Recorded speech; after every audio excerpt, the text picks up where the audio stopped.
Næsta punktu ætla ég að bjóða Sigrúnu Svövu Ólafsdóttur, kennara frá Keili, og þið sjáum hvað hún ætlar þar, en hún segir þá væntanlega frá því líka. Gjörðu svo vel.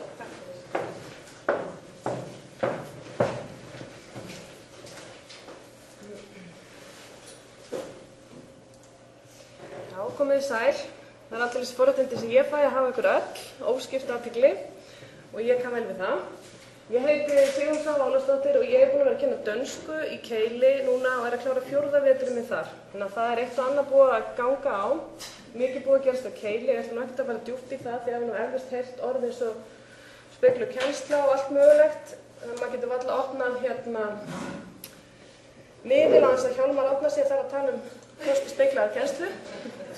Og ég tek hann undir með honum, ég ætla ekkert að ræða það í dag, annað en ég ætla bara að segja eitt örstutt.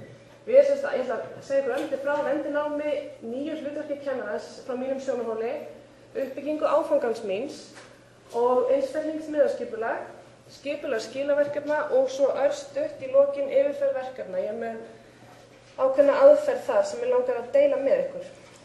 Og vendinám, það orðið sem við erum að reyna að tileinka okkur núna í staðinn fyrir speglaða kennslu. Því að í orðinu spegluð kennsla felst hugtakið kennsla, þar sem kennarinn aðalatriðið. Við viljum ekki tala það. Nú ætlum við að reyna að tileinka okkur vendinám og þið sjáum muninn hérna, þetta er vorið 2012, mínir nemendur alveg steinstjarfir að horfa á hvað ég er að segja. Vonandi, sumir eru bara eitthvað allt annars þar í huganum. Þetta er vorið 2014, allir að fulla vinna. Svona hefur stofan mín breyst og þessi setning sem ég reyna að taka með mig inn í kennslustofuna, what is the best use of your face-to-face time? Það er reyni líkil hugtakið í þessu. Þegar ég byrjaði að kenna speglaða kennslu í tíma, ég bæði með fjarnám og staðnám og þetta er svona fjarnám og spegluð kennsla er náttúrulega svolítið mikið að sama. Svo þegar ég stendur fram á svona stóran bekk, fólki allir að bíða, hvað gerir hún, þá þarf maður að hugsa, hvað ætla ég svo að nota þennan face-to-face time í? Og ætla ég að standa hér og stjórna, segja 20 mínútur og klára verkefni, svo ætlum við að skipta og nú ætlum við að gera og ætlum að standa upp og 20 mínútur, þið veitir. Þetta var svona challenge mitt að finna út hvað ætlum ég að gera í kennslustofunni.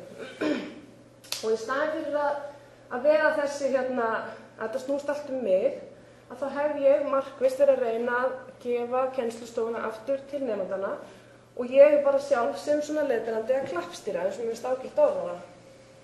Það sem gerist þegar fyrirlestrarnir mínir allir komnir á netið og nemendur hlusta á þá og vinna svo verkefni í tímunum.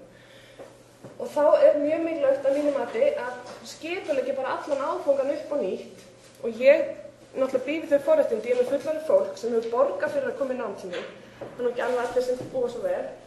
Og þar að auki er ég líka með mjög mismunandi hópa fólki því að í dönsku hjá mér er bæði þeir sem hafa búið í Danmörku kannski 12 ár, til það sé verstadæmið.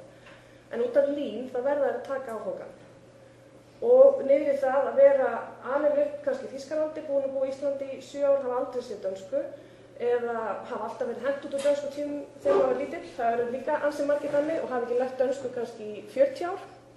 En ég er með allan skalann og það er mjög erfitt að standa eins og þið bara vitið, standa hér og eiga sinna öllum alltaf út frá mér. Þannig að með þessu kerfi sem ég ætla að sýna ykkur aðeins núna, þá hefur mér gengið mikið betur að sinna fólki sem er statt á mismunandi stöðum og forgangsraða fyrir viðkomandi. Í rauninni nota ég Moodle, ég nota Moodle þannig, ég set allt inn í byrjun.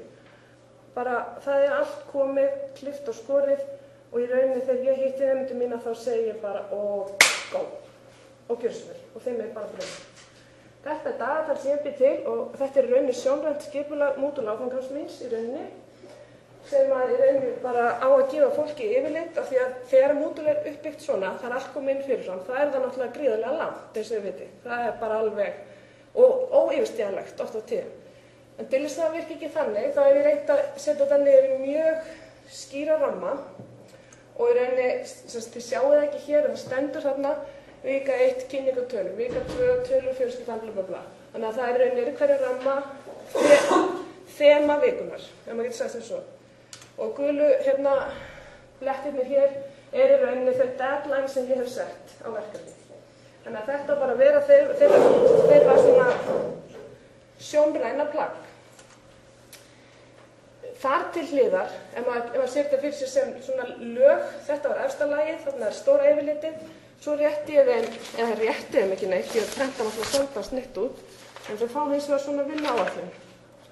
Það sem þetta er mjög klippt og skorið, hvað er það sem ég ætlast til á ykkur og þetta tónar við Moodle í rauninni. Moodle áfangin, þetta er mynd af honum, vika 3, þetta sést náttúrulega voru illa fyrir ykkur, en sem sagt, þetta tónar saman, vika 3 og þá er rauninni málfræðin, þetta er allt í rauninni, þau rata áfangan út frá þessu skjali og þetta gefur þeim mikla öryggiskennd.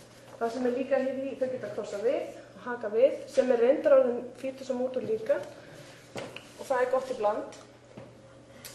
Og á þennan hátt í rauninni hef ég séð, sko, það er svo miklu meira öryggi hjá þeim. Þau geta bara tekið og bruna af stað og ef þau eru í stuði þennan dag til að lesa mikið, þá gera þau það. Svo þau kannski þreytt á því, þá stökkva þau yfir og fara að taka eitt hlustunarverkefni og svona miða þetta svolítið við hvernig stuði þú ert. Og það er sjaldnast sem ég skipulegg sko kennslustundirnar nema að einhverjum litlum hluta. Þetta er kannski eitt aðal yfir þema í hverjum tíma, en ef þú ert komið lengra þá er ég ekkert að trufla þig með það. Skiljið hvað er að fara.